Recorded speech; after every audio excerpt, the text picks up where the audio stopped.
मैं अतुल श्रीवास्तव आपके लिए एक बार फिर से लेके आ गया हूँ क्लास 9th का बहुत ही प्यारा और बहुत ही इंपॉर्टेंट चैप्टर जिसका नाम है forces and laws of motion.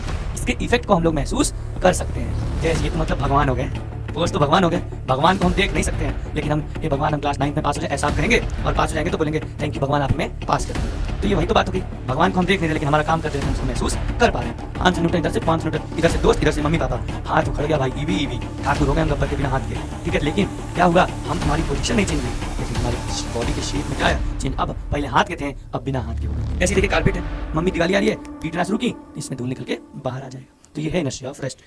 आदमी का अगर बेटा एक्सीडेंट होता है तो दो ही गलती होता है, ठीक है। एक तो स्कूटी की वजह से भाई, और एक तो कुत्तों की वजह से, ठीक है। अब कभी भी कुत्ता सीधा चल रहा है, एकाएक आप सोचेंगे बगल से निकल जाए, एकाएक घूम के आपके सामने आ जाएगा गाड़ी के, आप ब्रेक मारेंगे, कुत्ता तो बच गया, लेकिन आप पूरा इधर इधर खा गए। आप न्यूटन साहब कभी गलत नहीं हो सकते, ये बात याद रखिएगा। He is greatest of all time, एकदम गोट, ठीक है। जैसे क्रिकेट में कौन गोट, वैसे ही अभी कौन फिजिक्स या साइंस में कौन गोट, न्यूटन साहब। आज के जमाने में भी यही है बेटा, किसी भी लड़के का, मेनली मैं लड़के का बता रहा हूँ, सबसे पहला जो जिंदगी का एम होता है, गोल होता है कि वो क्या अचीव कर ले, तो यही चाहता है कि हम क्रिकेटर बन जाएं। लेकिन ठीक है भाई, सबके अपने अपने हालात, अपनी अपनी मजबूरियां, जहां पे बेटा किस्मत लिखा होता है वहां पे आपको ले आती है, ठीक है। तो क्रिकेट में आप खेल,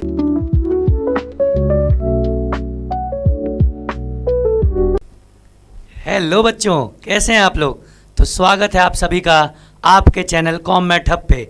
मैं अतुल श्रीवास्तव आपके लिए एक बार फिर से लेके आ गया हूँ क्लास 9th का बहुत ही प्यारा और बहुत ही इम्पॉर्टेंट चैप्टर जिसका नाम है forces and laws of motion. ये बेटा हमारे साइंस के अंदर, फिजिक्स सब्जेक्ट के अंदर दूसरा चैप्टर है। फिजिक्स का ये दूसरा चैप्टर है। पहला चैप्टर हमने देख लिया मोशन, और दूसरा ये हम लोग देख रहे हैं forces and laws of motion. अब एक्चुअल में हमें क्या करना है बेटा, एक्चुअल में हमको इस चैप्टर के अंदर फोर्स और the greatest of all time, the GOAT, the legend scientist sir Newton साहब के 3 लॉज के बारे में हम लोग पढ़ेंगे। वो 3 लॉज क्या क्या हैं, उन 3 लॉ में उन्होंने क्या क्या कहा था, क्या क्या फॉर्मूला उन्होंने बताया, उस पे रिलेटेड क्वेश्चंस और उस लॉज के कुछ एप्लीकेशन, मेनली हमको इस चैप्टर में यही सब कवर करना है। तो देखिए बेटा, आइए एकदम full on energy, full on एकदम जोश के साथ हम लोग आइए आज की क्लास को स्टार्ट करते हैं। और सबसे पहले ये देखते हैं कि हम लोगों को एक्चुअल में आज की क्लास में कवर अप क्या करना है, हम लोग आज की क्लास में क्या क्या कवर करेंगे। तो उस सीक्वेंस में बेटा सबसे पहले जो हमारे पास आता है दैट इज फोर्स। बेटा इस फोर्स का नाम आप क्लास 6th से सुनते आ रहे होंगे। आज आप 9th में आ चुके हैं, लेकिन ये फोर्स क्या है, कैसे है, ये क्लास 6 से आप पढ़ते आ रहे होगे। पुश और पुल, ये वो जो भी बहुत चीज़ें आज हम लोग एक्चुअल देखेंगे, एक्चुअल व्हाट इज़ फोर्स, ठीक है। और उसमें कुछ देखेंगे बैलेंस फोर्स, अनबैलेंस फोर्स, ये सब क्या होता है, ठीक है। फोर्स का नाम सुने होंगे आप, लेकिन बैलेंस्ड और अनबैलेंस्ड फोर्स का आप नाम नहीं सुने होंगे। तो वो क्या होता है आज की क्लास में हम आपको एक्सप्लेन करेंगे। दूसरा, उसके बाद बेटा तीसरे नंबर पे हम लोग बहुत इंपॉर्टेंट चीज़ देखेंगे जिसका एप्लीकेशन है हमारे न्यूटन साहब के फर्स्ट लॉ में, जिसका नाम है बेटा इनर्शिया। एक्चुअल में इनर्शिया क्या होती है, किस पे डिपेंड करती है, किसकी वजह से आती है, ये सब कुछ हम इस टॉपिक के अंदर कवर करेंगे। आफ्टर दैट बेटा हम लोग Newton's first law of motion, Newton साहब के पहले लॉ के बारे में पढ़ेंगे कि न्यूटन साहब ने अपना पहले लॉ में क्या कहा था। उसके बाद बेटा देखिए, हर एक चीज़ के पहले उन्होंने एक छोटी बात बताई, इसके बाद इन्होंने बताया मोमेंटम।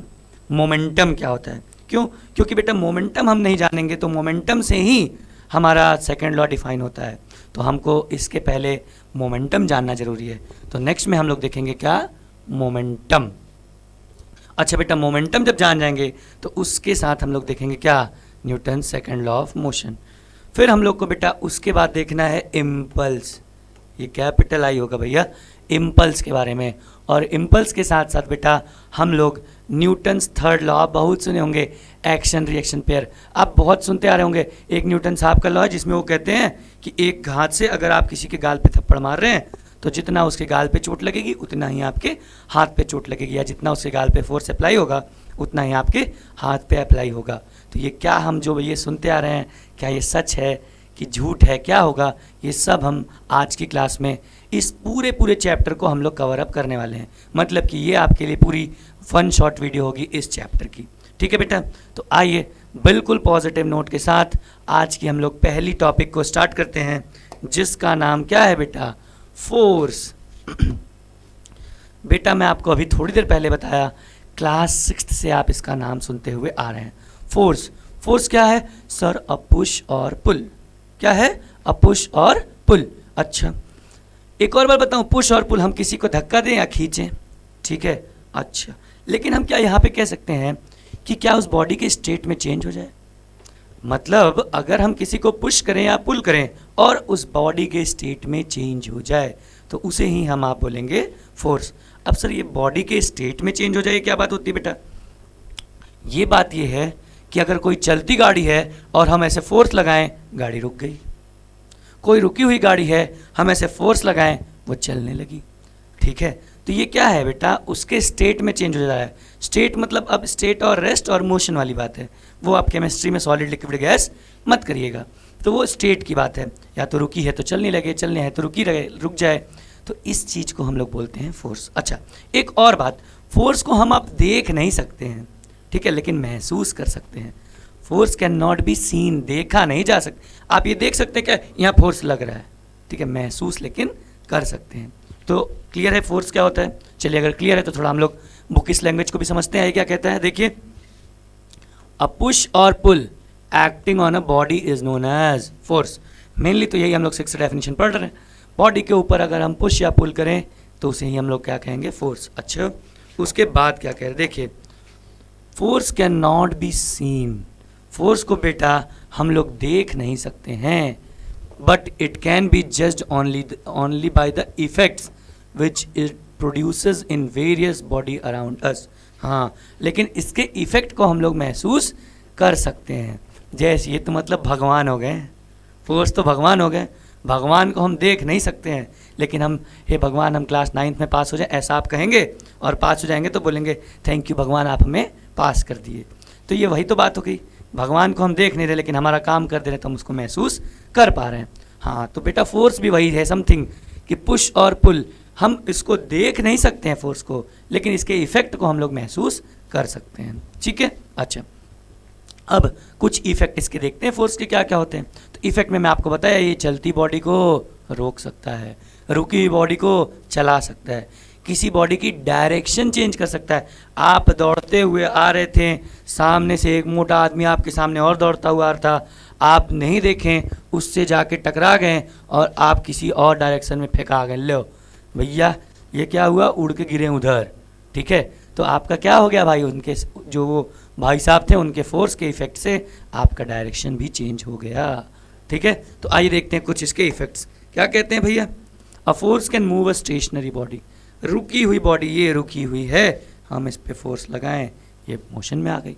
ठीक है, दूसरा, अ force can stop a moving body. कोई चलते हुए आ रहा था, हम जोर से पकड़ लिए, अब वो चल ही नहीं पा रहा है, तो हम फोर्स ही तो लगाए हैं, तो वो क्या करेगा, a force can stop a moving body. अच्छा, a force can change the direction and speed of a moving body. बिल्कुल से हम भैया ऐसे ही से 1 मीटर पर सेकंड से चल रहे थे, किसी स्टूडेंट को गुस्सा आया, पीछे से हमको जोर से धक्का मार दिया।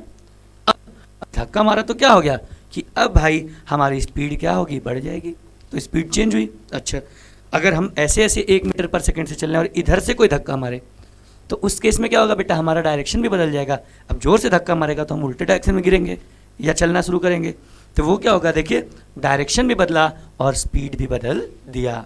अच्छा, a force can change the shape and size of a body. बिल्कुल सही बात है, आप एकदम ताकतवर हैं और आप क्या किए, एक वाटरमेलन लिए और शक्ति दिखाने के लिए द ग्रेट खली बन गए आप, और दोनों तरफ से खूब दबा के फोर्स लगाएं और वो एकदम फूट गया भाई।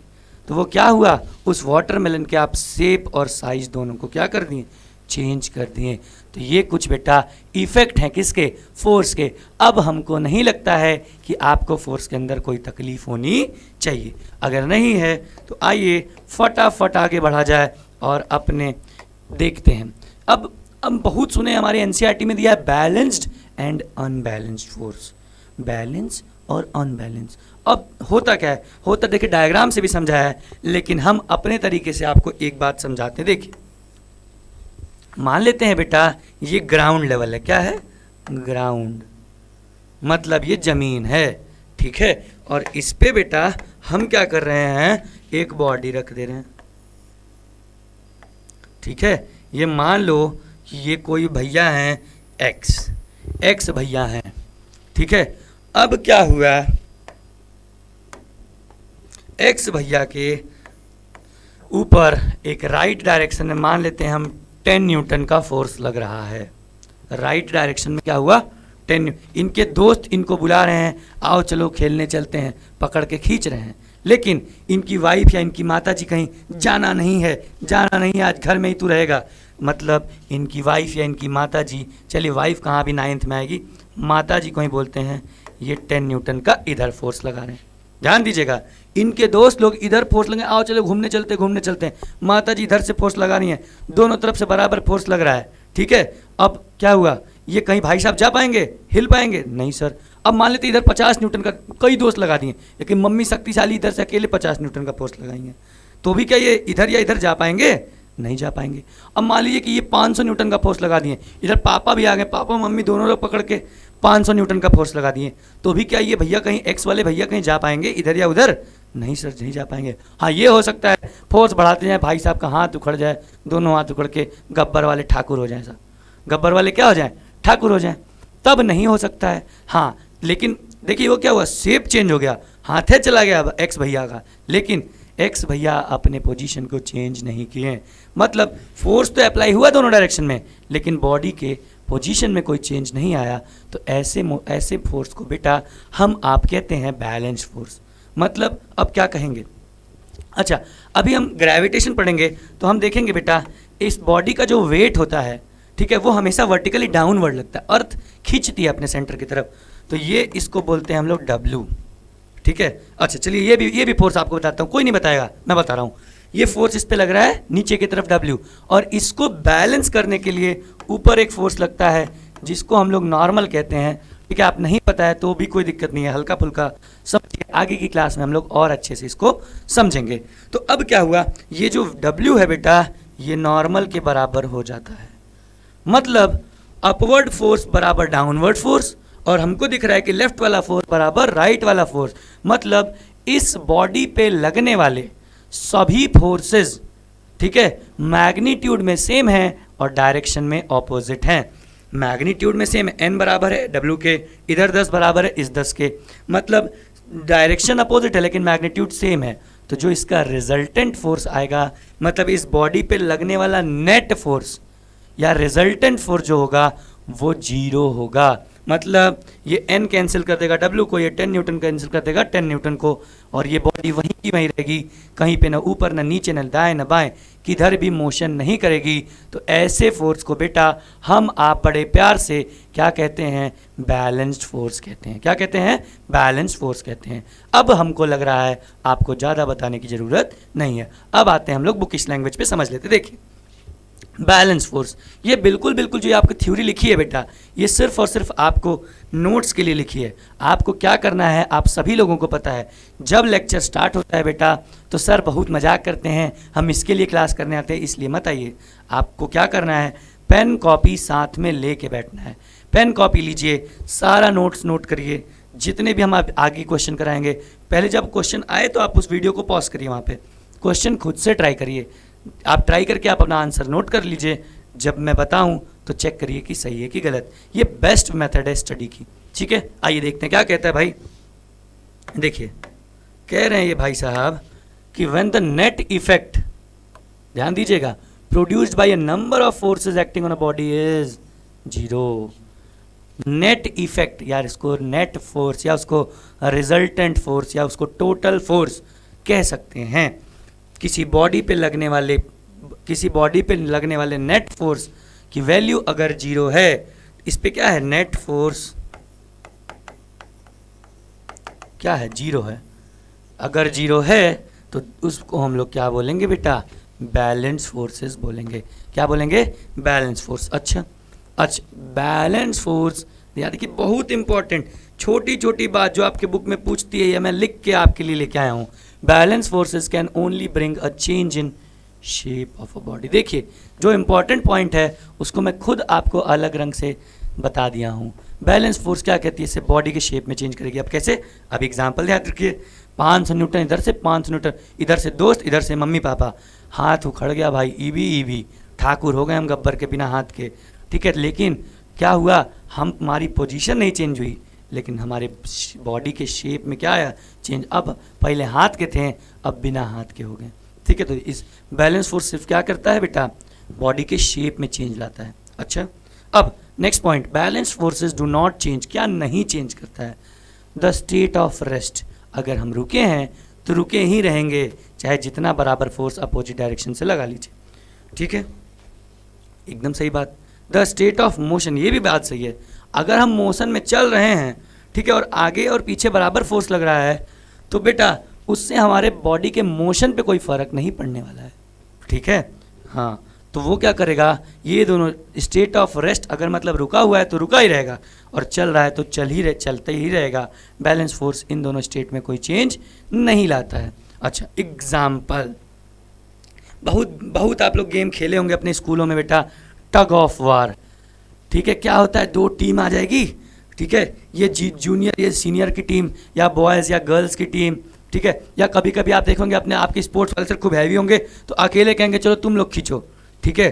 तो वो क्या होता है कि दो टीम बढ़ जाती है बेटा, एक लंबी सी रोप लेते हैं और एक तरफ से एक लोग पूरा दोस्तों का पूरा समूह जुट के खींचता है, और दूसरी तरफ दूसरे दोस्तों का समूह, ठीक है, गैंग, एक गैंग इधर एक गैंग इधर। और अगर वो कोई भी टीम जीत या हार नहीं रही है, जीते या हारेगी कब, जब बेटा अगर हम उधर वाली को खींच दें अपनी तरफ, या वो वाला हमको खींच दे अपनी तरफ, तब तो जीत हार होगी। लेकिन दोनों तरफ से फोर्स लग रहा है, ठीक है। इसका मतलब जैसे महाभारत में कर्ण और किसका, भीष्म पितामह की लड़ाई हो रही है, ठीक है, चलते ही जा रही है, कोई जीत हार नहीं रहा, ठीक है, कोई जीत हार नहीं रहा। वैसे ही ये अब कोई इसमें भी कोई जीत हार नहीं रहा, तो इसका मतलब हम बोलेंगे कि दोनों तरफ लगने वाले फोर्स क्या है, बैलेंस है, मतलब इक्वल अमाउंट ऑफ फोर्स दोनों डायरेक्शन से लग रहा है। तो ये वही है, देखिए ना, game of tug of war, when both the teams apply similar force from both side, rope does not move either, रोप किसी भी तरफ मूव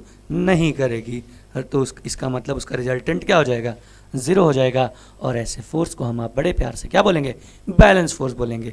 आई बात समझ, कितना आसान है। अगर आई बेटा तो फटाक से एक बार थोड़ा सा स्क्रीनशॉट मारिए और हम लोग आगे बढ़ते हैं। और अब हम इतना टाइम आपको बैलेंस पे दे दिए कि अनबैलेंस को बताने की ज़रूरत नहीं है। अब क्या होगा, सिंपल वही बात, या तो मम्मी भारी पड़ जाएं या तो दोस्त भारी पड़ जाएं। दोस्त ज़्यादा आए भाई, हमको खींच ले गए, पापा आए नहीं थे, मम्मी कहें कि तुम समझो, मम्मी खींच नहीं पाई, दोस्त खींच ले गए, ठीक है। तो क्या हुआ, मम्मी हार गई, मम्मी हार गई, हारी नहीं है। एक बात याद रखिए, मम्मी बस इस मोमेंट पे हारी हैं, जब आप घर आएंगे खेल के तो बेलन से चप्पल, फ्लाइंग चप्पल रिसीव्ड, सीधा मुंह पे, ठीक है, चप्पल से। मम्मी लोग क्या है भाई, जो चीज़ मिला बस मारो, तो वो वहाँ पे जीत जाएंगे। ऐसा मत सोचिएगा कि हम जीत गए, आप नहीं जीतेंगे, जीतेंगी तो मम्मी। लेकिन उस केस में क्या हुआ बेटा, दोस्त हमको खींच लिए, मतलब मम्मी क्या हुआ, मम्मी को हम लोग हरा दिए उस टाइम पे। तो उस फोर्स को हम लोग क्या बोलेंगे, बैलेंस फोर्स। मतलब हमारे दोस्तों का फोर्स ज़्यादा है मम्मी के फोर्स से, या हो सकता है मम्मी बहुत शक्तिशाली हो, हमारे दोस्तों को खींच के पटक दें, तो उस केस में बेटा इधर का फोर्स ज़्यादा हो गया इधर से, तो उसमें भी हम लोग क्या बोलेंगे, अनबैलेंस। आइए फटाक से एक बात समझा देते हैं। देखिए सेम हो, ये ग्राउंड लेवल, ये बॉडी, अच्छा ये मान लो, चलो ये कोई वही एक्स भैया थे, ऊपर तो भाई एन लगेगा ही, नीचे डब्लू लगेगा ही, और इस केस में भी बेटा जो डब्लू है वो एन के बराबर है। डब्लू होता है वेट, वेट की वैल्यू होती है मास इनटू ग्रेविटी, ये तो हम लोग को पता है। अच्छा, अब खेल इधर है, मान लो मम्मी घर में खींच रही हैं 20 न्यूटन के फोर्स से, और बेटा हमारे दोस्त लोग 30 न्यूटन के फोर्स से राइटवर्ड खींच रहे हैं। अब अपवर्ड फोर्स बराबर डाउनवर्ड फोर्स तो है, लेकिन लेफ्ट का फोर्स बराबर राइट का फोर्स नहीं है, तो बॉडी किधर मूव करेगी, देखिए इधर फोर्स ज़्यादा है, तो अब क्या होगा बेटा, बॉडी इस डायरेक्शन में 10 न्यूटन के फोर्स से मूव करना शुरू कर देगी। बॉडी इस डायरेक्शन में 10 न्यूटन के फोर्स से मूव करना शुरू कर देगी। तो ऐसे फोर्स को हम आप बोलते हैं क्या, अनबैलेंस फोर्स। अब देखिए टग ऑफ वॉर वाला एग्जांपल देते हैं। अब क्या हुआ, ये गैंग ज़्यादा भारी है भाई, खींच दी उधर वाले गैंग को, वो गीत एकदम ज़मीन पे धूल चाटने लगे वो लोग, ठीक है। तो हम लोग जीत गए भाई, ये गैंग 1 जीत गई। तो जीत गई तो इसका मतलब क्या हुआ, आपका फोर्स ज़्यादा है उनके फोर्स से। देखिए डायग्राम में बता रहा है, ये बेचारे इनकी टीम में ना इनके दोस्त लोग गद्दारी कर गए इनके साथ, अकेले पड़ गए और ई गैंग का कि पूरा खींच दी भाई, ये एकदम ज़मीन पे धूल चाटने लगे। तो यह फोर्स को हम लोग क्या बोलेंगे, अनबैलेंस फोर्स बोलेंगे। देखिए अब आते हैं बुकिश पे, देखिए सेम।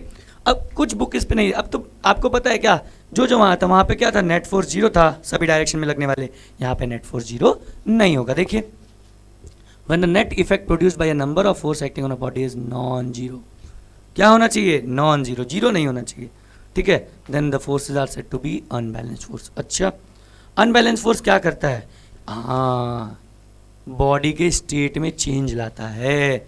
रुके थे, अब भाई हमको पीछे से कोई 50 न्यूटन का फोर्स लगा दे, धाड़ से गिर जाएंगे चल के, रेस्ट पे थे, मोशन में दौड़ रहे थे, कोई आगे से फोर्स लगा दिया, हम रुक जाएंगे।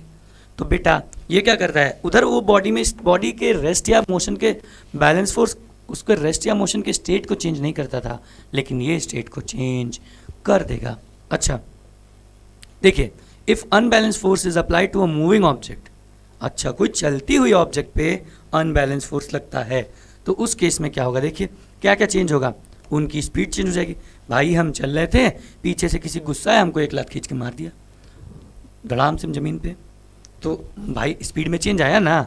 अच्छा दूसरा, डायरेक्शन में हो सकता है इस साइड से लगा दें हम इधर गिर जाएं या चलना शुरू कर दें, तो क्या हुआ, यहाँ पे भी चेंज आएगा। आई बात समझ, एकदम क्लियर है। अब वही एग्जाम्पल हमको बताने की जरूरत नहीं और मैं बताऊंगा भी नहीं। टग ऑफ वॉर में एक टीम कोई जीत रही है भाई, क्या हो गया, अनबैलेंस फोर्स हो गया। अगर ये भी बेटा क्लियर है तो फटाक से एक बार स्क्रीनशॉट मारिए और तुरंत हम लोग अपने अगले टॉपिक पे चलते हैं जिसका नाम है इनर्शिया।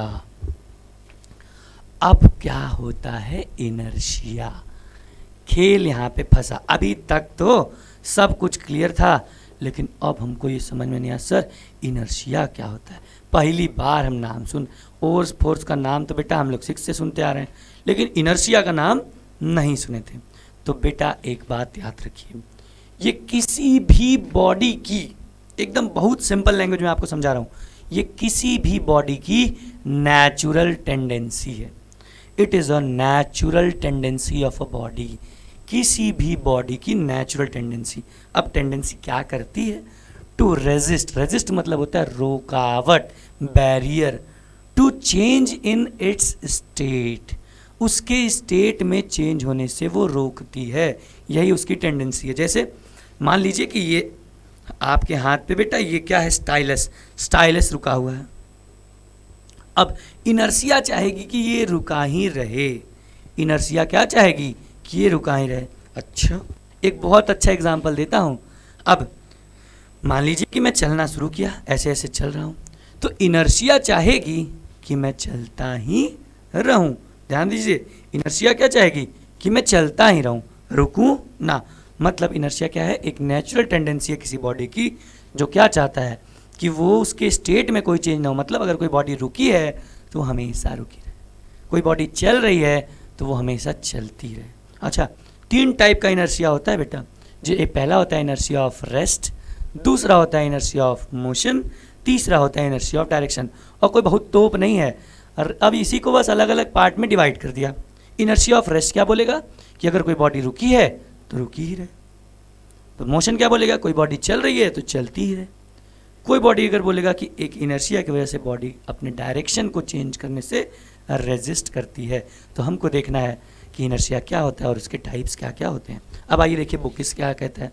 देखिए the natural tendency of a body, body का क्या है, natural tendency, natural tendency of an object, हाँ टू रेजिस्ट, रेजिस्ट मतलब होता है बेटा रुकावट, to change a change in their state of rest or uniform motion along a straight line is called inertia of object। उसे हम क्या बोलेंगे, inertia of object। अच्छा एक और बात, inertia डिपेंड किसके ऊपर करता है, तो एक बात देखिए, inertia जो होगा बेटा ये डायरेक्टली प्रोपोर्शनल होगा मास के। इनर्शिया क्या होगा, डायरेक्टली प्रोपोर्शनल होगा किसके, मास के। मतलब अगर हम आप बॉडी के मास को बढ़ाएं तो बॉडी का इनर्शिया भी बढ़ेगा, मास घटेगा तो इनर्शिया भी घटेगा। इसका मतलब कि अगर मेरे और ग्रेट खली साहब के इनर्शिया को देखा जाए तो ज़्यादा इनर्शिया किसका होगा, ग्रेट खली साहब का। क्यों, क्योंकि उनका मास हमसे ज़्यादा है। जिसका मास ज़्यादा उसका इनर्शिया ज़्यादा, जिसका मास कम उसका इनर्शिया कम। देखिए, inertia of object is measured by its mass, यहाँ लिखा है inertia is directly proportional to mass. समझ रहे हैं, ग्रेट खली साहब का मास ज़्यादा होगा।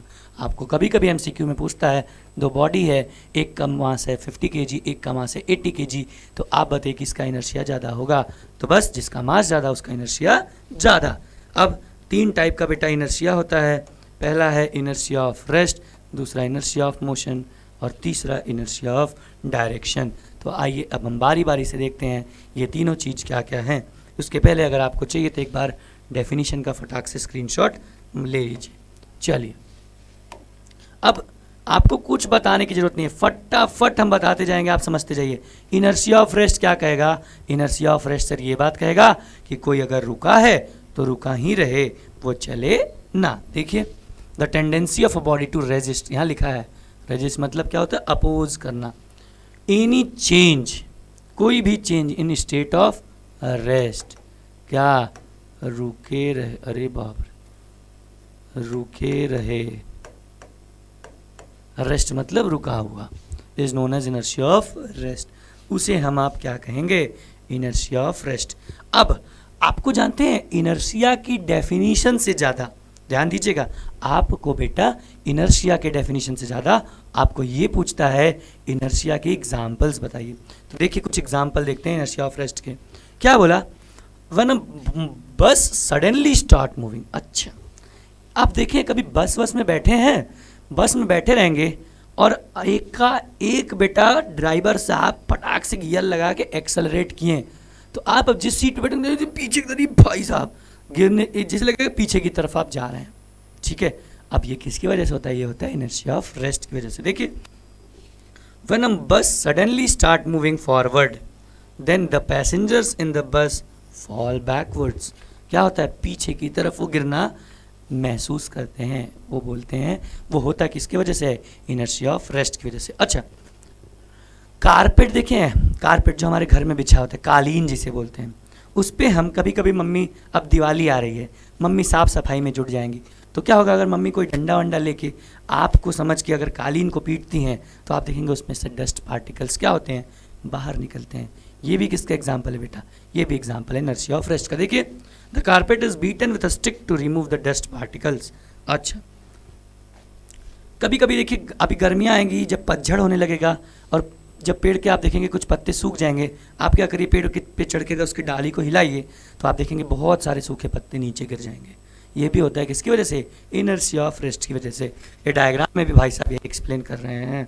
क्या हुआ, ड्राइवर साहब फटाक से गियर लगाएं, ठीक है, हाँ पॉल वॉकर, ठीक है, फास्ट एंड फ्यूरियस, और ये तुरंत जो पैसे हम लोग बैठे रहे भाई साहब गिरे पीछे की तरफ महसूस करेंगे। ऐसे ही देखिए कारपेट है, मम्मी दिवाली आ रही है, पीटना शुरू की, इसमें धूल निकल के बाहर आ जाएगा। तो ये है इनर्शिया ऑफ रेस्ट। अब देखिए बेटा अगले पे आते हैं, देख लीजिए, ले लीजिए स्क्रीनशॉट।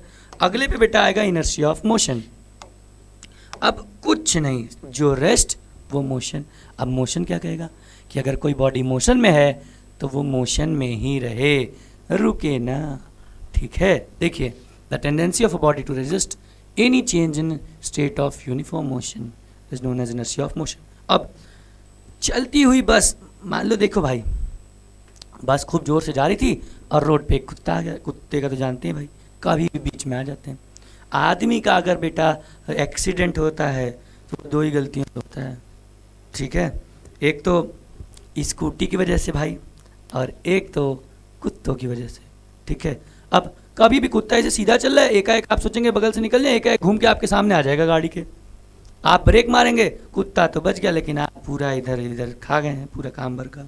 तो वो देखिए अब क्या होगा, अब ऐसे पैसेंजर एकाएक कुत्ता आया, बस वाला ने मारा ब्रेक, अब हमको तो पता नहीं था कि अब ब्रेक लगना, हम फटाक से आगे की तरफ गिरना महसूस करेंगे और वो होगा इनर्शिया ऑफ मोशन की वजह से। देखिए the passenger fall forward when a fast moving bus stop suddenly.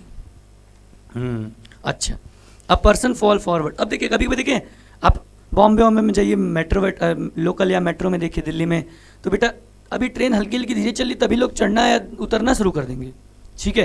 तो जब अगर ट्रेन उतरते तब देखिए आगे की तरफ चलते हैं, अगर वो वहीं पर रुकेंगे तो आप वो बदाक से गिर जाएंगे या आ जाएंगे नीचे, ठीक है। वो आगे की तरफ किसकी वजह से जाते हैं? इनर्शिया ऑफ मोशन की वजह से।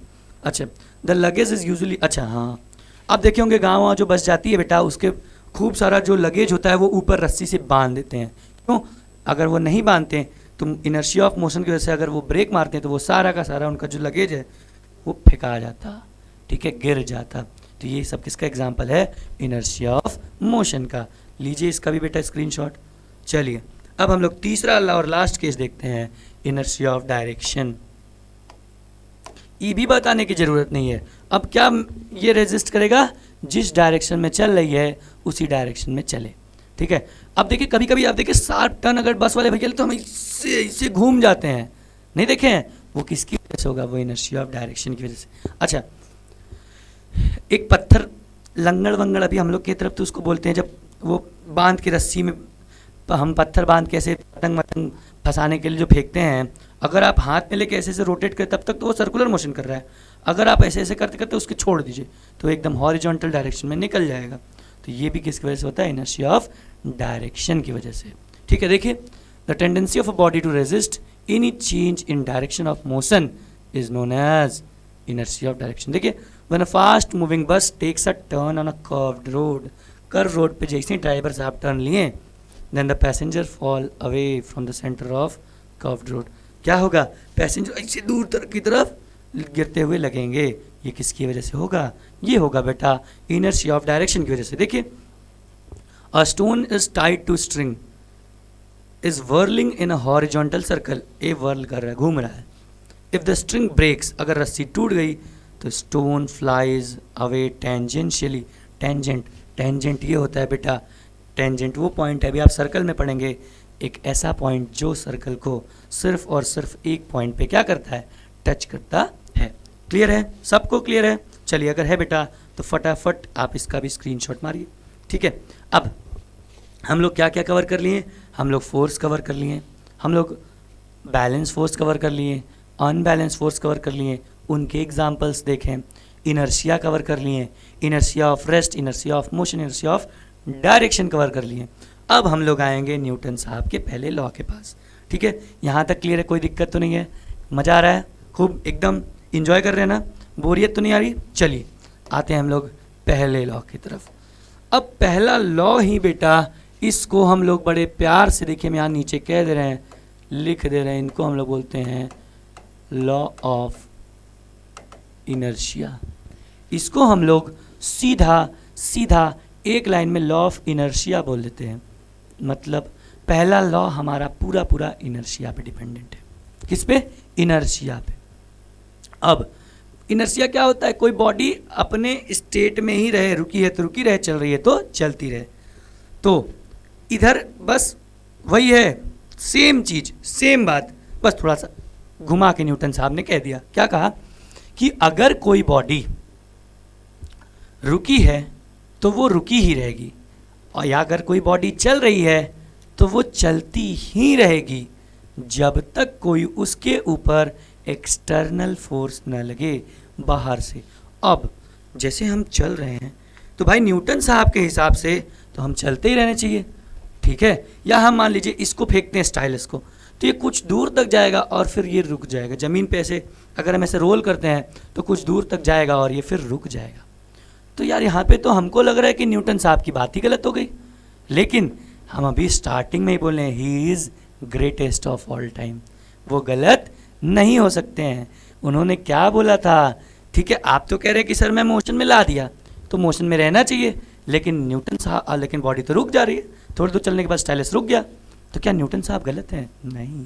न्यूटन साहब क्या बोले थे? कि वो मोशन में तब तक रहेगी जब तक उस पर कोई एक्सटर्नल फोर्स न लगे। मतलब इस पर कोई एक्सटर्नल फोर्स लग रहा है सर? हाँ बेटा बिल्कुल, इस पर एक्सटर्नल फोर्स लग रहा है, और उस एक्सटर्नल फोर्स का नाम है फ्रिक्शन। क्या है? फ्रिक्शन। फ्रिक्शन, ये जो ऐसे खुदरा होता है सरफेस, तभी हम चल पाते हैं। एकदम स्मूथ होता तो चल ही नहीं पाते।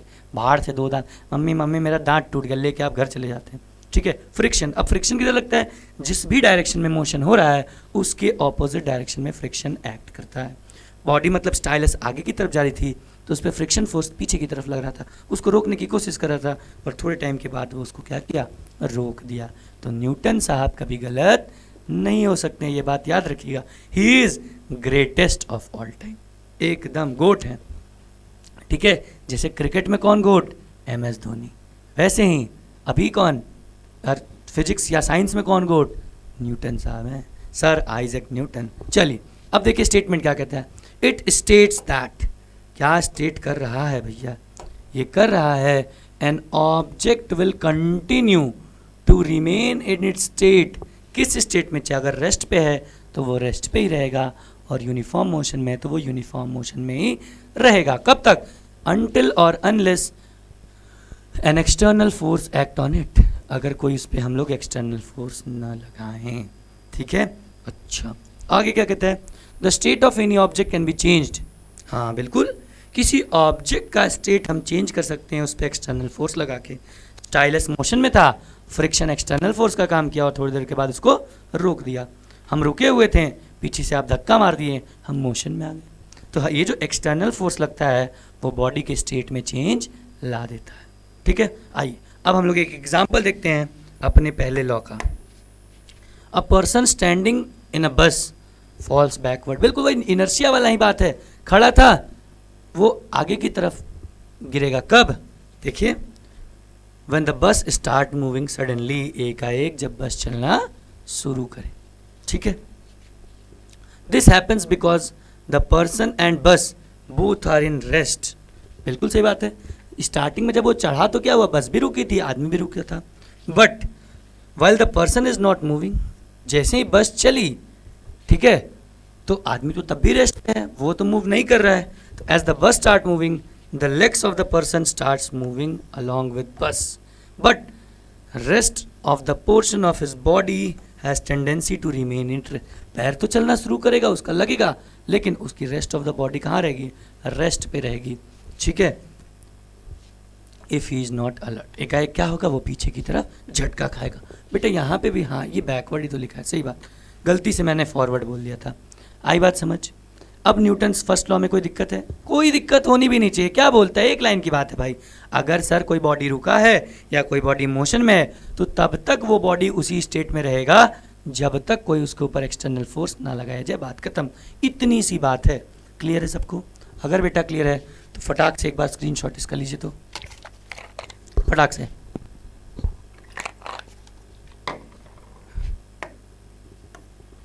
अब हम लोग आते हैं बेटा अगले टॉपिक पे।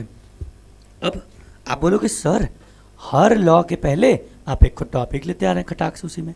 तो बेटा जैसे इनर्शिया के बेसिस पे पहला लॉ हमारा डिपेंडेंट था, एज एन मोमेंटम के बेसिस पे बेटा हमारा दूसरा लॉ डिपेंडेंट है। ठीक है, मोमेंटम पे डिपेंड करता है कौन? हमारा second law of motion Newton साहब का। ठीक है, तो मोमेंटम, बहुत हम सुने सर मोमेंटम ना प्रोडक्ट होता है मास इनटू वेलोसिटी। देखिए क्या कहता है, मोमेंटम मेजर्स, क्या मेजर करता है? The quantity of motion possessed by a body. कितना क्वांटिटी मोशन का पॉजेस कर रहा है कोई भी बॉडी। ठीक है, it was introduced by goat, कौन? Greatest of all time. अच्छा, इसको हम लोग कैसे डिफाइन करते हैं? It is defined as the product of mass and velocity of a body. क्या करते हैं? मास और बॉडी का प्रोडक्ट, मतलब मोमेंटम इक्वल टू क्या होगा? Mass into velocity. खत्म, फॉर्मूला बन गया कटाक से इधर। अच्छा देखिए क्या लिखा है, beside magnitude momentum also has a direction. Momentum के पास डायरेक्शन होता है। अब खेल बता दें, देखिए आइए आपको सिखा देते हैं बड़े आदमी वाली बात। मोमेंटम क्या है? Mass into velocity.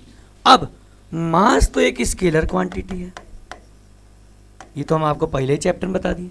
मास क्या है? स्केलर क्वांटिटी, इसका कोई डायरेक्शन वायरेक्शन नहीं होता है, हाँ, वेलोसिटी क्या है, ये वेक्टर है बेटा, क्या है, वेक्टर है। ठीक है, तो वेक्टर है मतलब वेलोसिटी का डायरेक्शन होगा। तो अब आपसे कोई अगर पूछे कि मोमेंटम का डायरेक्शन क्या होगा, तो जो वेलोसिटी का डायरेक्शन होगा वही मोमेंटम का डायरेक्शन भी होगा। ये बात याद रखिएगा, जो वेलोसिटी का डायरेक्शन होगा वही किसका डायरेक्शन होगा, मोमेंटम का भी होगा। ठीक है, at any instant its direction is same as the direction of velocity. सब कुछ लिखा है बेटा, डायरेक्शन क्या होगा, वेलोसिटी के सेम होगा। अच्छा, कोई बॉडी का मास अगर m है और वेलोसिटी v है, तो मोमेंटम का फॉर्मूला ये बना है p इंटू वी। अच्छा, p equals to m into v. हाँ बेटा, मोमेंटम को हम लोग p से डिनोट करते हैं और मास और वेलोसिटी को तो आप जानते हैं। ठीक, मोमेंटम। अच्छा, एक और बात सुनिए, अब इसकी यूनिट लिखिए यहाँ पे, kg मीटर पर सेकेंड आती कैसे है, हम आपको ये भी सिखाते हैं ना। तो देखिए, मास इंटू वेलोसिटी, तो मास को आप बोलते हैं m इंटू वी। अब मास को आप डिनोट करते हैं kg से, इंटू वेलोसिटी को मीटर पर सेकेंड से, तो इसीलिए इसकी यूनिट हो जाएगी kg मीटर पर सेकेंड, जो यहाँ पे लिखी हुई है। कोई दिक्कत है मोमेंटम में? नहीं। मोमेंटम क्या होगा, प्रोडक्ट होगा मास इंटू वेलोसिटी का। होता क्या है, अमाउंट ऑफ मोशन या quantity of motion possessed by a body. ठीक है, p से डिनोट करते हैं, वेक्टर क्वांटिटी है, इसकी डायरेक्शन क्या होगी, जिस डायरेक्शन में बॉडी की वेलोसिटी होगी। ठीक है, फॉर्मूला क्या होगा, मास इंटू वेलोसिटी, यूनिट क्या होगी, kg मीटर पर सेकेंड। बात खत्म। लीजिए फटाक से बेटा इसका भी स्क्रीनशॉट, और अगर स्क्रीनशॉट हो गया, आपको हमारी क्लासेस आप करते हुए आ रहे हैं, तो आपको पता होना चाहिए कि जहाँ पे सर एक फॉर्मूला बताते हैं, तुरंत उसके बाद क्या आ जाता है, एक उस पे बेस्ड क्वेश्चन तो आना ही आना है। ये तो परम सत्य है। ठीक है, इसको कोई झुठला नहीं सकता है। तो फटाक से आ जाते हैं हम लोग बेटा अपने पहले एग्जाम्पल पे। क्या कह रहा है, देखिए, a car of mass 1000 kg, body का मास दिया है कितना, 1000 kg, is moving with velocity of 72 kilometre per hour. अब इसका हमको क्या निकालना है, मोमेंटम निकालना है। अब देखिए बेटा, हम गलती कहाँ करते हैं वो भी बताएंगे, और सही क्या होगा वो भी बताएंगे। हमको जब आसान क्वेश्चन दिखता है ना, तो हमारी बुद्धि क्या हो जाती है, भ्रष्ट हो जाती है। हमको लगे अरे तो कितना आसान है, momentum equal to mass into velocity. आप तुरंत पुट करेंगे 1000 इंटू 72, और आप कहेंगे 72,000 आपका आंसर। क्या आप लिख देंगे घटाक से kg मीटर पर सेकेंड। लेकिन ये सवाल आपका यहीं पे हो जाएगा गलत। क्या हो जाएगा, गलत हो जाएगा। ठीक है, क्या हो जाएगा, गलत। अब इसका सही क्या है, ये देखो, सही सही कैसे आएगा, अपनी होश को खोना नहीं है। जैसे आप लोग देख के होश खो देते हैं ना कहीं, ठीक है, हाँ सर वो ना, हाँ अभी देखो देखो वो मुझे स्माइल कर रहा है या कर रही है। ठीक है, तो वैसे होश नहीं खोना है, होश अपने साथ रखना है। और साथ क्या रखेंगे, सबसे पहले हम देखेंगे सर मास तो अपने स्टैंडर्ड क्वांटिटी में या यूनिट में है, लेकिन यहाँ पे वेलोसिटी जो है वो अपने स्टैंडर्ड यूनिट में नहीं है। तो हम क्या करेंगे, सबसे पहले वेलोसिटी को उसके एसआई सिस्टम में चेंज करेंगे। और बेटा मोशन चैप्टर हम लोगों ने पढ़ लिया है। किलोमीटर पर आवर को मीटर पर सेकंड में चेंज करने के लिए हम सिंपल 5/18 से मल्टीप्लाई कर देते हैं, बार बार नहीं बताएंगे। ये 5/18 ये क्या हो जाएगा, मीटर पर सेकंड। ये डिवाइड करिए, ये 4 टाइम्स, वेलोसिटी आएगा 20 मीटर पर सेकंड। अब हमको चीज़ें अपने सिस्टम में मिल गई, एसआई सिस्टम में मिल गई। अब आप फॉर्मूला लगाएंगे, मास इंटू वेलोसिटी, ये हो जाएगा 1000 इंटू 20, ये आ जाएगा 20,000 kg मीटर पर सेकेंड। ये आ गया momentum. This will be your final answer. ये आपका आंसर होगा। तो ध्यान दीजिए, गलती और सही दोनों बात मैं आपको बताते हुए चलता हूँ। ठीक है, अगर ये बात क्लियर है तो फटाक से एक बार स्क्रीनशॉट लीजिए। हम लोग अपने अगले टॉपिक पे प्रोसीड करते हैं। अब अगला टॉपिक बेटा हमारा है Newton's second law of motion. पहला लॉ तो हमने पढ़ लिया, अब आएगा दूसरा लॉ। और एक बात आपको बता दूं, सारे का सारा जो न्यूमेरिकल हमारा होता है वो इसी पोर्शन से आता है। पहले बेटा हम लोग ना मोमेंटम अभी पढ़े ना हमारे, अब आप लोग बहुत किस्मत वाले हैं, अभी 2-3 साल पहले सीबीएसई ने आपकी इस बुक से एनसीईआरटी से बेटा law of conservation of momentum को हटा दिया, वरना जब law of conservation of momentum था वहाँ से एक क्वेश्चन 3 नंबर का या 5 नंबर का आना ही आना था, कोई उसको रोक ही नहीं सकता था, वो एकदम आता ही आता था। लेकिन वो टॉपिक्स हमारे कोर्स से क्या हुआ, सीबीएसई ने हटा दिया। तो अब हमें क्या करना है, अब इसके हटाने के बाद बेटा जो यहाँ पे अब हम एक फॉर्मूला डिराइव करेंगे आपको सेकंड लॉ ऑफ मोशन से, और उस फॉर्मूले से क्वेश्चन का आना एकदम परम सत्य है, आएगा ही आएगा।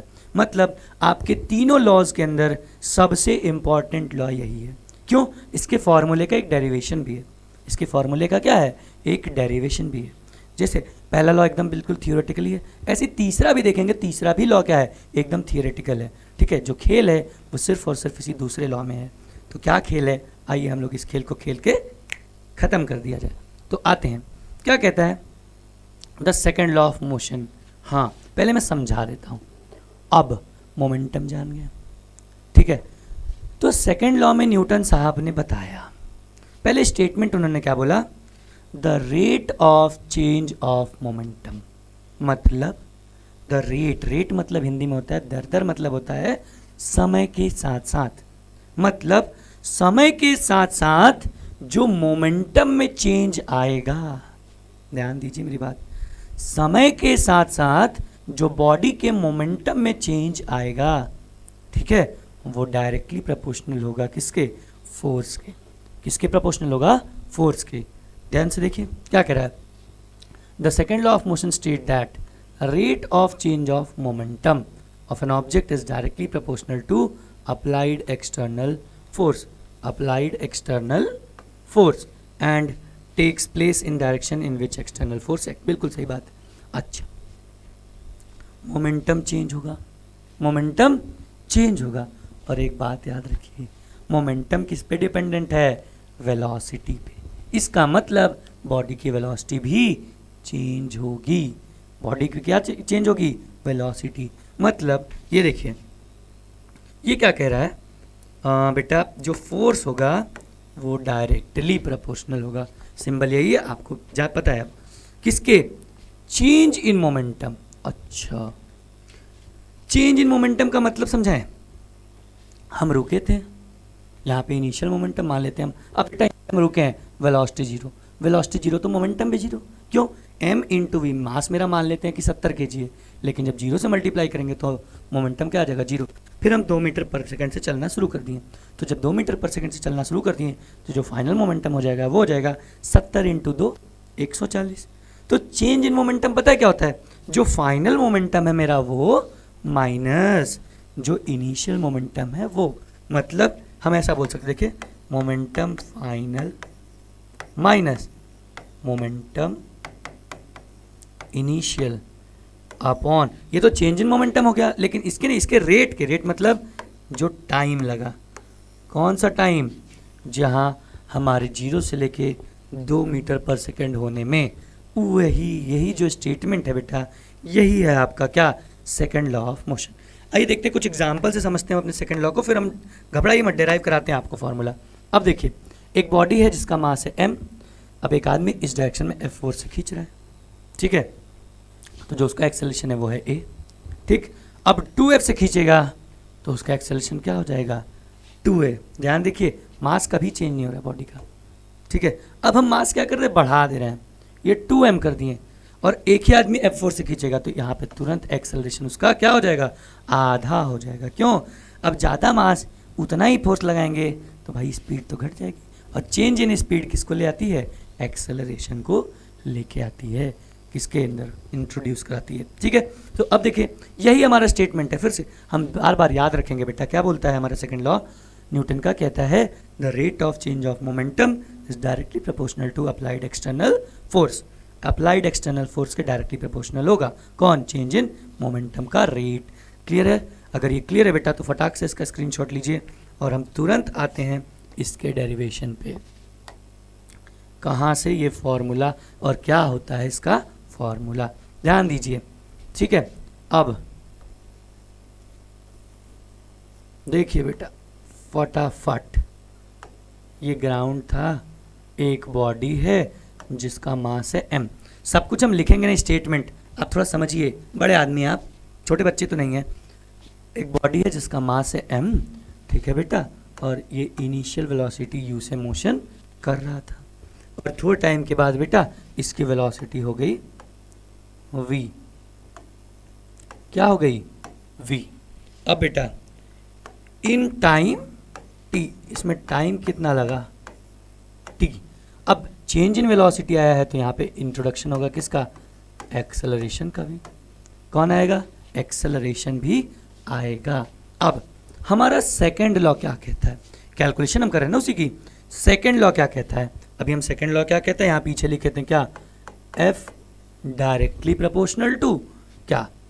P final minus P initial upon T, यही कहता है। या बेटा एक अच्छी आपको बात बताएं, इसको हम लोग बोल देते हैं डेल्टा P। ये जो ट्रायंगल बना है बेटा, इसे हम लोग पढ़ते हैं क्या? डेल्टा। क्या पढ़ते हैं? डेल्टा। डेल्टा मतलब क्या होता है? होता है चेंज, मतलब चेंज इन मोमेंटम। और चेंज इन मोमेंटम होता कितना है? P final minus P initial. अब हमको बेटा दो काम करना है, P फाइनल निकालना है और P इनिशियल। आइए हम फटाफट पहले P फाइनल निकालते हैं, या P इनिशियल निकाल लीजिए ना, क्या दिक्कत है? इनिशियल मोमेंटम, मोमेंटम क्या होता है? Mass into velocity. अब इनिशियल मोमेंटम निकालना है, मोमेंटम किस पे डिपेंडेंट करता है? वेलोसिटी पे। तो ये हो जाएगा मास इनटू इनिशियल वेलोसिटी। तुरंत एक लाइन में आ गया, मास इनटू इनिशियल वेलोसिटी। और एज इन बेटा अगर आप मोमेंटम फाइनल निकालते हैं तो ये फाइनल वेलोसिटी हो जाएगा, कितना हो जाएगा? मास इनटू फाइनल वेलोसिटी के। खत्म। अब क्या करेंगे? ये वैल्यूज को उठा के हम लोग यहाँ पे पुट कर देंगे, ठीक है? आइए पुट करते हैं। ये हो जाएगा F डायरेक्टली प्रोपोर्शनल टू, ये क्या था? P final. P फाइनल क्या है? mv minus P initial mu upon t। mv minus mu upon t। एक और बात, आगे बढ़ते हैं हम लोग, देखिए अब यहाँ पे कैलकुलेशन आपको दिखाते हैं। बेटा ये हो जाएगा F डायरेक्टली प्रोपोर्शनल टू, ध्यान दीजिएगा, m को कॉमन ले सकते हैं। हाँ सर बिल्कुल ले सकते हैं, तो ले सकते हैं। तो ये m को कॉमन लेंगे तो हमारे पास बचेगा v minus you upon T. v minus you upon T. अब एक बात, अरे सर ये तो हम पहले चैप्टर में किसी चीज़ का फार्मूला पढ़े रहे हैं, ये वाला तो सर फार्मूला है सर। हाँ, change in velocity upon time is what? Acceleration. तो तुरंत बेटा हमारे पास जो मिलेगा वो मिलेगा F directly proportional to m into A. F directly proportional to m into A. लेकिन ये हमारा फॉर्मूला तो आया नहीं, यहाँ पे डायरेक्टली प्रोपोर्शनल है और फॉर्मूला में तो इक्वल टू की साइन होती है। हाँ, तो आप पढ़े हैं कि जब हम प्रोपोर्शनलिटी को हटाते हैं तो एक कांस्टेंट जुड़ के आता है, और यहाँ पे जो कांस्टेंट आएगा वो आएगा k इंटू एम ए। अब बेटा k की वैल्यू न्यूटन साहब ने कैसे निकाला था? देखिए उन्होंने बोला कि अगर किसी बॉडी के ऊपर, अगर किसी बॉडी का मास है 1 न्यूटन, सॉरी 1 केजी, बॉडी का मास क्या है? 1 केजी, और उस टाइम पे बॉडी की एक्सेलरेशन है 1 मीटर पर सेकेंड स्क्वायर, तो उस समय पे जो फोर्स होगा वो होगा 1 न्यूटन। तो वहाँ से उन्होंने बताया कि k की वैल्यू क्या आएगी? 1 आएगी। क्या आएगी? 1 आएगी। और जैसे ही बेटा हम k की वैल्यू 1 रखेंगे, हमारे पास the most important formula of this chapter निकल के आ जाएगा, and which says F equals to m into A. F equals to what? m into A, mass into acceleration. इतने छोटे से फॉर्मूले पे बेटा हमको क्वेश्चन आना ही आना है। बहुत ही इम्पॉर्टेंट फॉर्मूला, और ये टाइम आपके लिए, ये जो आप टॉपिक पढ़ रहे हैं ये मोस्ट इम्पॉर्टेंट टॉपिक है बेटा। अगर आपको इसका डेरिवेशन आता है, आप ऐसा डायग्राम बना दीजिए, वरना कोई दिक्कत नहीं है, आप लिख दीजिए let a body of mass m is moving with initial velocity u and it achieved its final velocity v and acceleration produced is a in time t. Then according to second law of motion बस उसके आगे as it is ये पूरा note down आप करके दिखा देंगे। तो आप ये फॉर्मूला याद रखेंगे, ये आपके इस पूरे चैप्टर का मोस्ट इम्पॉर्टेंट फॉर्मूला है। आई होप आप सभी लोगों को समझ में आ गया होगा, ठीक है। और समझ में आ गया होगा तो एक और बात समझ में आ गया होगा कि जब नया फॉर्मूला सर ने डिराइव कर लिया और बता दिया कि सबसे इम्पॉर्टेंट है, तो सर आगे क्या करने वाले हैं फटाफट अब हम लोग देखेंगे इसके क्वेश्चंस। तो इसका स्क्रीनशॉट लीजिए बेटा, हम लोग आते हैं इसके क्वेश्चंस पे।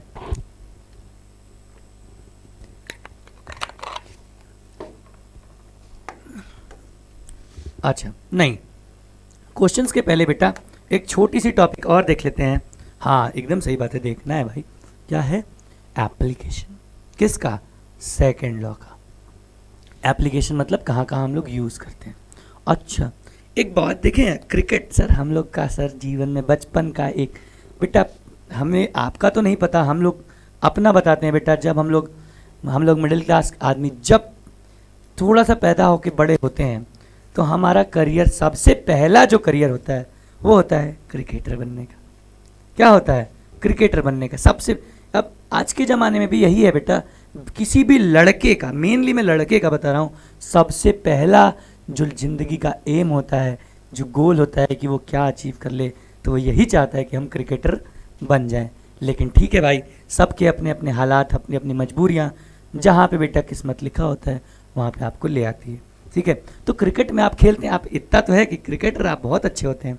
तो क्या होता है, कभी कदार आप देखिए कीपर जो होता है वो बॉल को कैच करता है तो हाथ को पीछे लेके जाता है।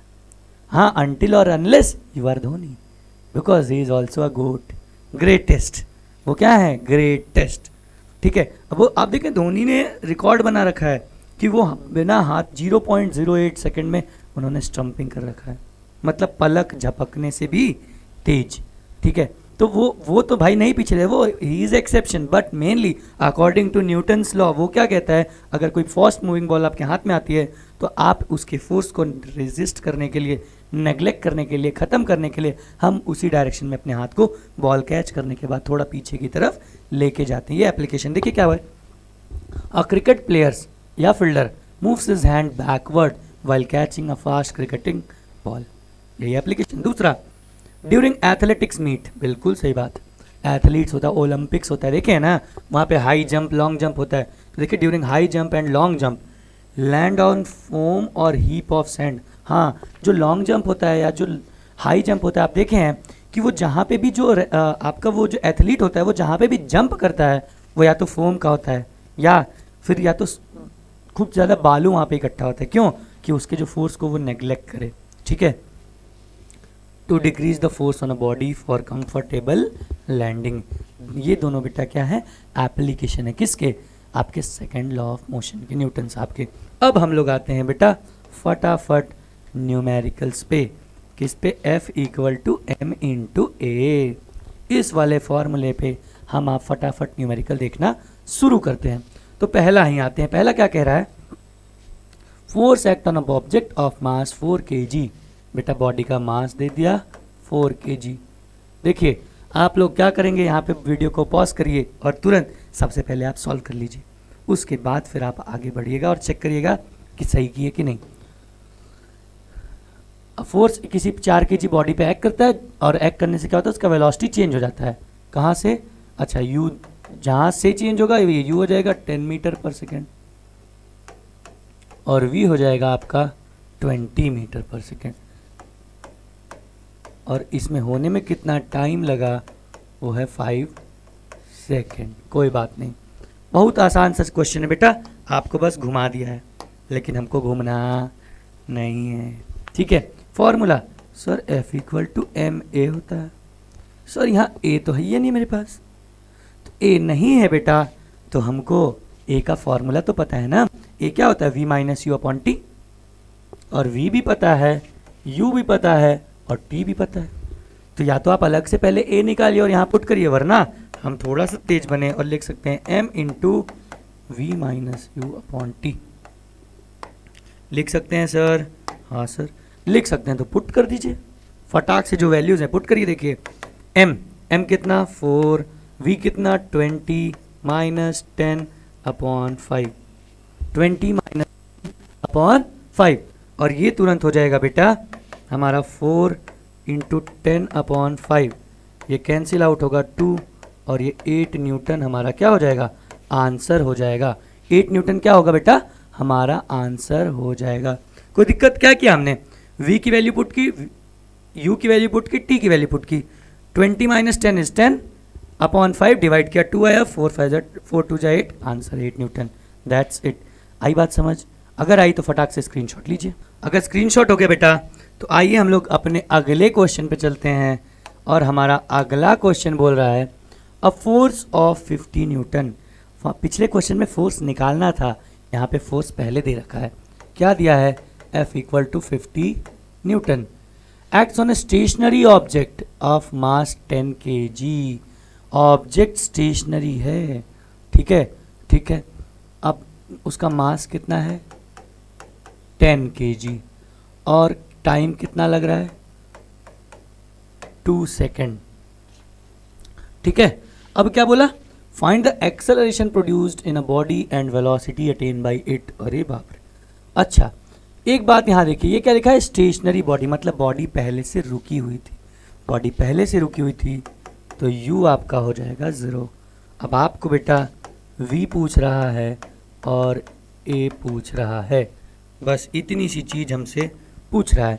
कोई दिक्कत नहीं है, हम तुरंत लगा लेंगे। देखिए कैसे sir, F equal to m, a है, ठीक है, a है। तो अब भाई a, तो ये तो कितना आसान हमको दिख रहा है भाई। a हमको पता नहीं है, पूछ रहा है, ठीक है। बॉडी का मास F है और बॉडी का मास 10 kg है, तो यहाँ से a हो जाएगा F/m, और ये तुरंत हम यूज़ करेंगे। F is 50/m is 10, cancel out करेंगे 5 मीटर पर सेकेंड स्क्वायर। हमको एक्सेलरेशन मिल गया, कितना मिल गया, 5 मीटर पर सेकेंड स्क्वायर। अब फाइनल वेलोसिटी पूछा था, कोई दिक्कत नहीं, एक्सेलरेशन का हमको फॉर्मूला पता है, v minus you upon T.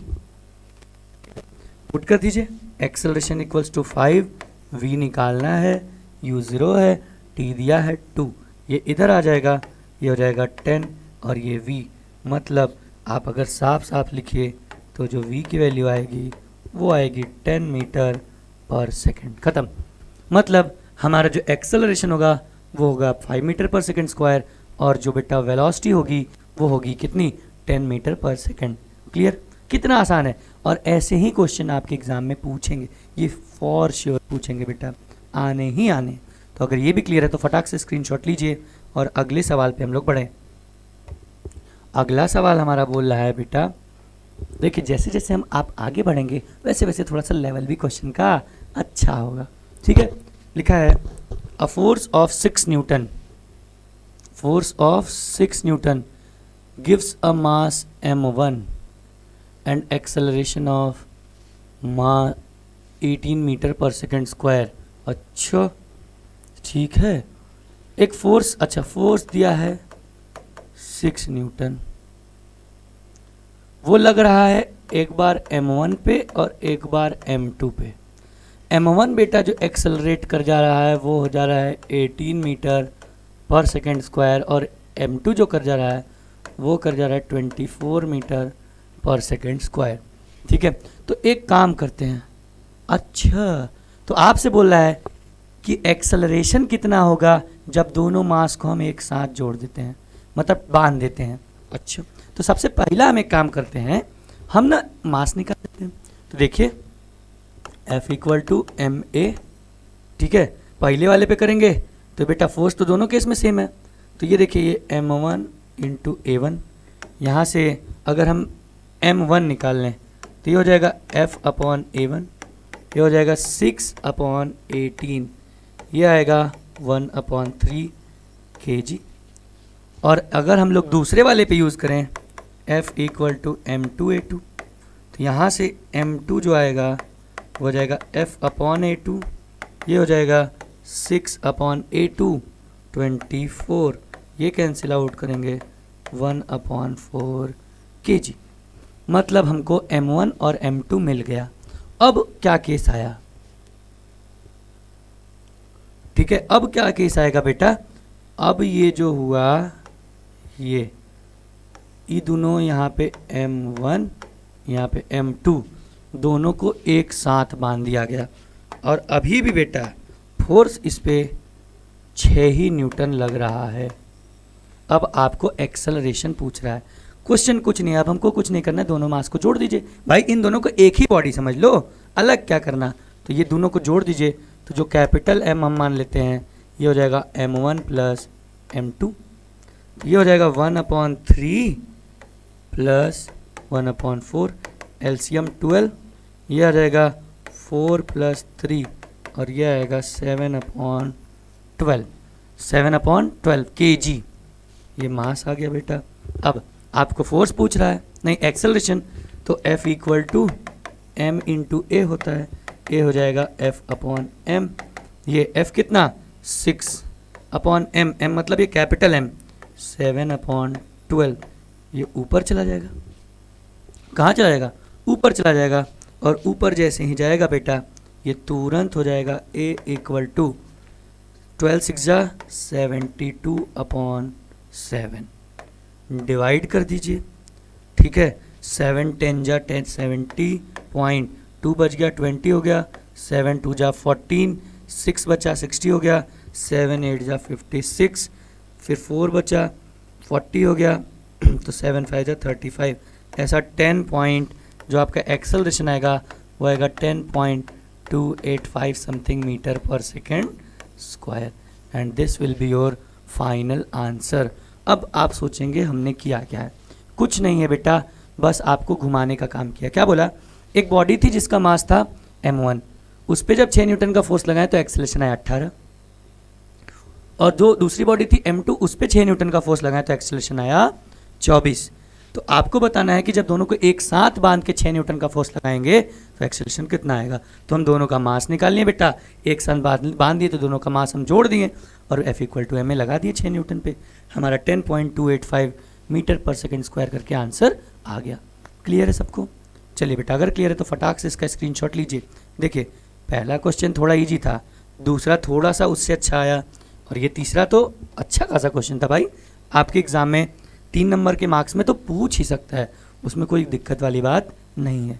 अब ये बेटा आपके टीचर लोगों का, आपके एग्ज़ाम में जो टीचर पेपर बनाते हैं उनका सबसे फेवरेट क्वेश्चन है। ठीक है, ये NCERT में भी आप देखेंगे तो आपके एक्सरसाइज में दिया हुआ है। क्या क्वेश्चन है? 8000 kg इंजन, ट्रेन का इंजन है, उसका मास कितना है? 8000 kg। देखिए लिखते चलते हैं, मास ऑफ इंजन कितना? 8000 kg। Pools a train of 5 wagon, wagon मतलब होता है डब्बा। ठीक है, 5 डब्बे की गाड़ी को वो खींच रहा है। Each of mass 2000 kg। अच्छा, मास ऑफ ईच वैगन ये कितना हो जाएगा? 2000 kg। एक डब्बे का मास कितना है? 2000। अलोंग अ हॉरिजॉन्टल ट्रैक, सीधे पटरी पे खींच रहा है। If the engine exert a force of 40,000 newton. अच्छा, फोर्स ऑफ इंजन कितना है? 40,000 newton, and the tracks offer a friction of 5,000 newton. Force of friction 5,000 newton, then calculate net accelerating force. अच्छा ठीक, और एक्सेलरेशन ऑफ ट्रेन। ठीक भैया, यही given है, ध्यान दीजिए। अब मैं आपको बैलेंस अनबैलेंस का केस जो है उसी का छोटा सा एप्लीकेशन है। ये बेटा आपकी हुई पटरी, मान लीजिए ड्राइंग हमारी कमज़ोर है, आप लोगों को पता है। ये हो गई ट्रेन, ये इंजन, पहला डब्बा, दूसरा डब्बा, तीसरा डब्बा, चौथा डब्बा, पांचवा डब्बा।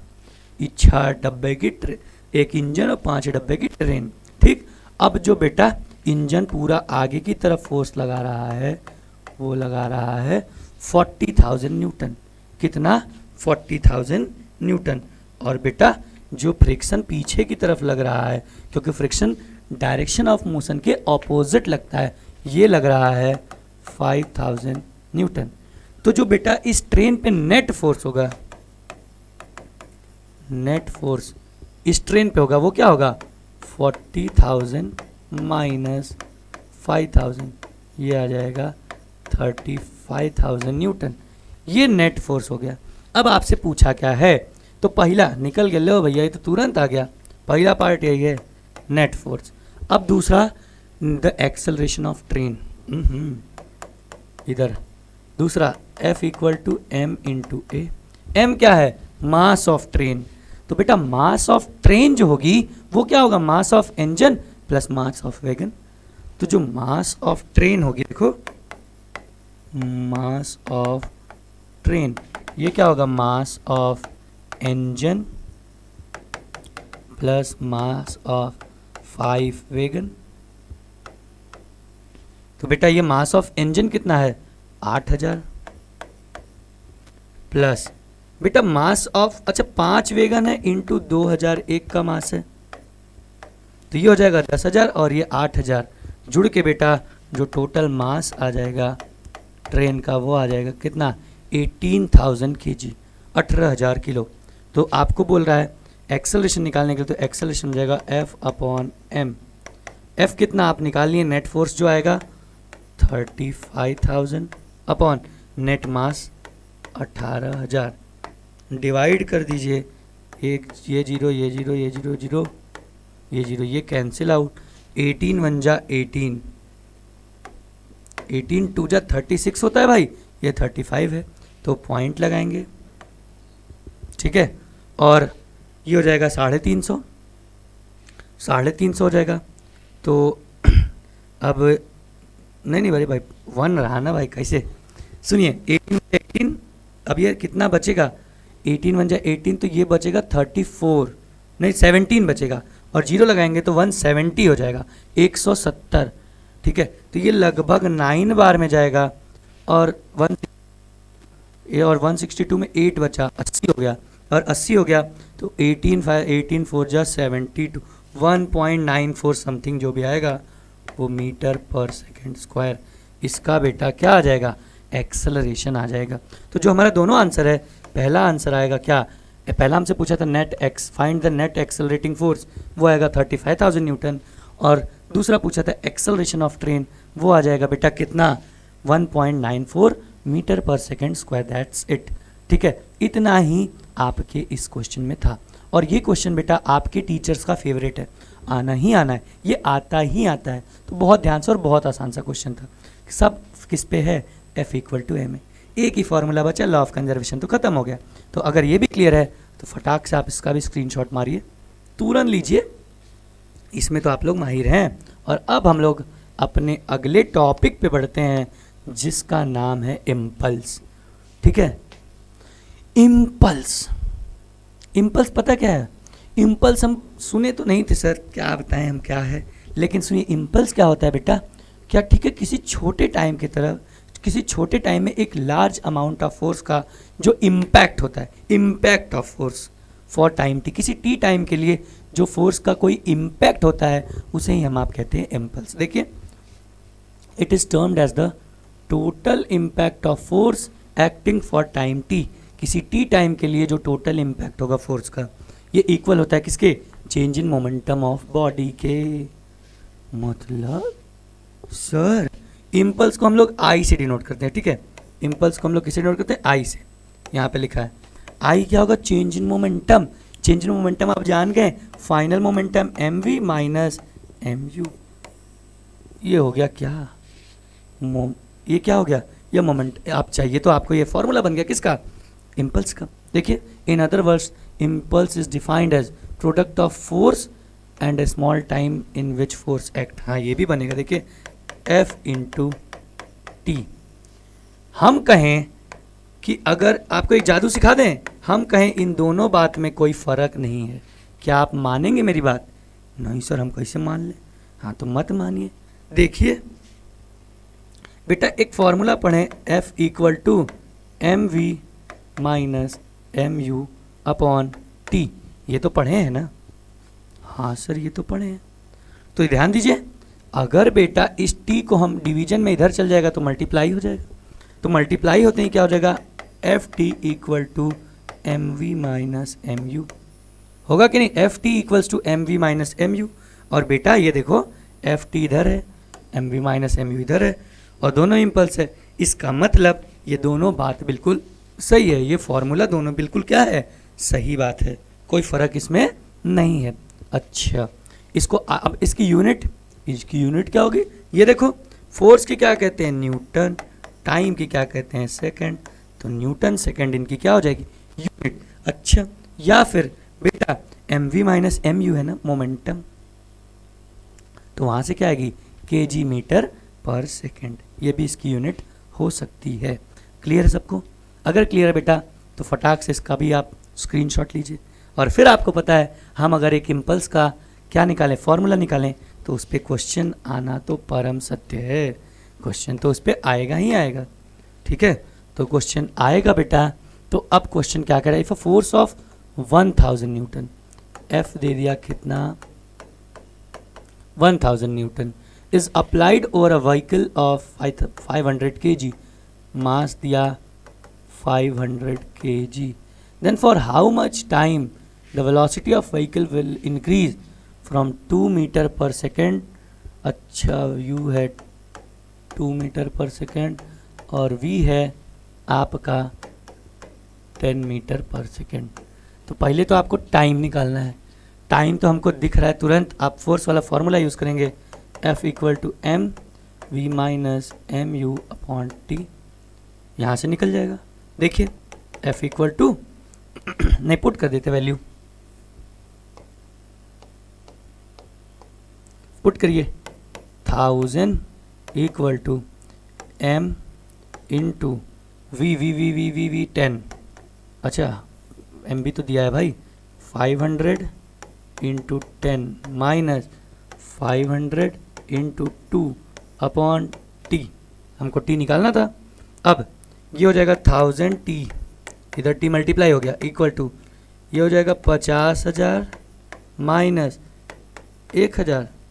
हाँ नहीं, ये 50 नहीं भाई, सॉरी माय बैड 5000 माइनस 1000, तो ये तुरंत 1000 टी, ये हो जाएगा 4000, या टी आएगा बेटा 4000 upon 1000, काटिए 4 second.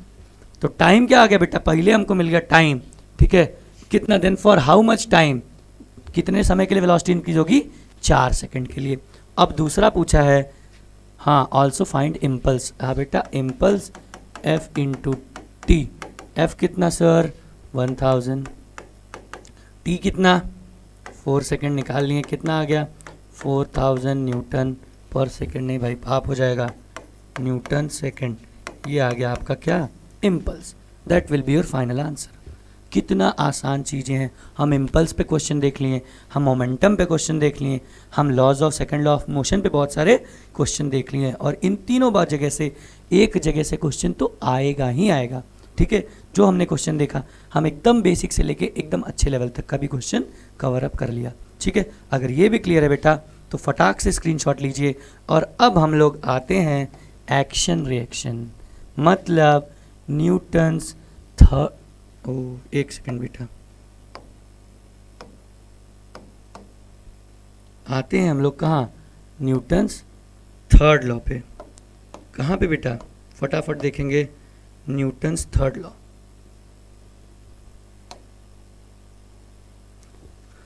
Newton's third law देखिए क्या कहता है। ठीक है, न्यूटन साहब का तीसरा नियम, बहुत ही प्यारा, बहुत ही अच्छा, एक्शन रिएक्शन, इसको हम लोग बोलते हैं एक्शन रिएक्शन लॉ। क्या बोलेंगे, एक्शन रिएक्शन लॉ। ठीक है, अगर, अब ये क्या कहते हैं, ये कहते हैं कि अगर हम किसी ऑब्जेक्ट पे फोर्स लगाते हैं तो वो ऑब्जेक्ट भी हमारे ऊपर उतना ही फोर्स लगाएगा, लेकिन ऑपोजिट डायरेक्शन में। मतलब कि अगर हम किसी के गाल पे 50 न्यूटन के फोर्स से खींच के थप्पड़ मारते हैं तो उनके गाल पे जो 50 न्यूटन फोर्स लगा बेटा हमारे हाथ से, उनका गाल भी हमारे हाथ पे इक्वल फोर्स, मतलब 50 न्यूटन का ही फोर्स लगाएगा, लेकिन अपोजिट डायरेक्शन में। देखिए, it states that whenever an object exerts a force on another object, कहाँ पे exerts a force on another object, हाँ, then the second object exerts equal and opposite force, कहाँ पे on the first object. जो second object होगा वो पहले object पे क्या करेगा, इक्वल और अपोजिट फोर्स उस पे लगाएगा. This pair of opposing forces also known as action and reaction forces. क्या कहते हैं, एक्शन एंड रिएक्शन फोर्सेस. देखिए, these action and reaction are equal in magnitude but opposite in direction. यही तो बात बताया, 50 न्यूटन दोनों का फोर्स रहेगा लेकिन डायरेक्शन ऑपोजिट रहेगी. These forces may not produce acceleration of equal magnitude. सही बात है, ये फोर्स क्या करेंगे, जरूरी नहीं है कि इक्वल मैग्नीट्यूड का एक्सेलरेशन प्रोड्यूस करें. ठीक है, उनको जोर से अगर थप्पड़ मारे तो वो तो भाई गिर जाएंगे, लेकिन ऐसा नहीं कि हमारा हाथ भी वैसे ही फेंकाएगा, ऐसी जरूरी बात नहीं है. दिस इज बिकॉज, क्यों होता है ऐसा, each force acts on a different object that may have different mass. दोनों फोर्स अलग अलग ऑब्जेक्ट पे एक्ट कर रहा है और हो सकता है दोनों का अलग अलग मास हो. इसका बहुत अच्छा एग्जाम्पल या एप्लीकेशन बताएं, जैसे रॉकेट प्रपल्सन. मतलब आप देखें, रॉकेट जहाँ पे लॉन्च होता है, चंद्रयान जो जाते हैं हमारे यहाँ से, जो जितने सैटेलाइट्स या मिसाइल्स भेजे जाते हैं, वो क्या होता है, ज़मीन के अंदर से हम लोग बहुत बड़ा डिग करते हैं. क्यों, क्योंकि जब वो बर्न होता है उसका फ्यूल बहुत अमाउंट ऑफ फोर्स एक्सर्ट करता है तब ऊपर निकलता है. तो बेटा अगर हम ग्राउंड पे करेंगे तो बहुत दूर दूर तक हमारा क्या होगा, वो ग्राउंड फट जाएगा. तो वो इसलिए हम क्या करते हैं, बहुत जमीन के अंदर होल करते हैं कि जो, क्योंकि जितने फोर्स वो ऊपर गया उतना ही फोर्स वो ज़मीन को भी लगाएगा, और हम लोग अपर लेयर पे करेंगे तो बहुत हार्म होगा. इसलिए हम लोग नीचे लेके जाते हैं ताकि वो नीचे के अर्थ के सरफेस पे उतना फोर्स महसूस हो. ठीक है, आइए देखते हैं कुछ इसका एप्लीकेशन. देखिए एप्लीकेशंस क्या कहता है. पहला, कोलिजन ऑफ टू पर्सन. सही बात है, हम भाई सवेरे सवेरे ऐसे टहल रहे थे या रनिंग कर रहे थे ग्राउंड में, कोई सामने से रनिंग करता हुआ बंदा आया, हम दोनों लोग आपस में टकरा गए इक्वल अमाउंट, बेटा एक्शन रिएक्शन. ठीक है, तो क्या कहता है, देखिए, when two person are walking और running in opposite direction collide with each other then both feel hurt. दोनों लोग को तकलीफ होगी because they apply force on each other. वो क्या किए हैं, एक दूसरे पे फोर्स अप्लाई किए हैं. दूसरा, वॉकिंग ऑफ अ पर्सन, चलना. ये बेटा ये भी न्यूटन थर्ड लॉ की वजह से होता है. क्यों, हम बेटा अर्थ को पीछे की तरफ फोर्स लगाते हैं, पुश करते हैं, तो अर्थ भी उतना फोर्स हमारे आगे की तरफ लगाती है और हम लोग आगे मूव कर जाते हैं. देखिए, a person is able to walk because of Newton's third law of motion. During walking the person pushes the ground in backward direction and in reaction ground also pushes the person with equal magnitude of force but in opposite direction. और तीसरा जो application है वो है rocket propulsion. ये हमने आपको अभी बता दिया. ये 3 एप्लीकेशन है बेटा, और कभी कभी आपको सीधा एग्जाम में पूछ देता है what are the applications of क्या, Newton's third law of motion. आप तुरंत बता देंगे और आपको एकदम पूरे मार्क्स मिल जाएंगे. ठीक है बेटा, एकदम समझ में आ गया. तो एक बार इसका भी स्क्रीनशॉट लीजिए. फिर आप आज की क्लास में बेटा इतना ही, और इसके साथ साथ हम लोग बेटा इस force and laws of motion को पूरा स्टार्टिंग से लेके लास्ट तक कवर अप कर लिए हैं. एकदम आपको छोटे से छोटा और बड़े से बड़ा पॉइंट बताया गया. आपको मेन कीज पॉइंट क्या क्या है, Newton second law of motion, उसका डेरिवेशन, उस पर रिलेटेड क्वेश्चन, मोमेंटम, इम्पल्स, और तीनों लॉज का एग्जाम्पल या एप्लीकेशन. इतना चीज़ आपको पता होगा, आपके आंसर्स बिल्कुल सही होंगे, आपको पूरे मार्क्स मिलेंगे इस चैप्टर से. बिल्कुल डिटेल थ्योरी और न्यूमेरिकल के साथ हम आपको ये पूरा कवर करके दे दिए. तो आई होप बेटा आपको ये चैप्टर में अब कोई भी डाउट, कोई भी तकलीफ नहीं होगी. तो नहीं है तो आप सभी लोगों को पता है क्या करना है, एकदम लाइक एकदम दबा के ठोकिए. ठीक है, खूब लाइक करिए, चैनल को खूब सब्सक्राइब करिए, दोस्तों में दूर से दूर शेयर करिए. ठीक है, आपका दोस्त कहीं फ़ॉरेन रहता है उसे भेजिए. ठीक है, एकदम बताइए, और मिलते हैं अगली वीडियो में. तब तक के लिए जय हिंद.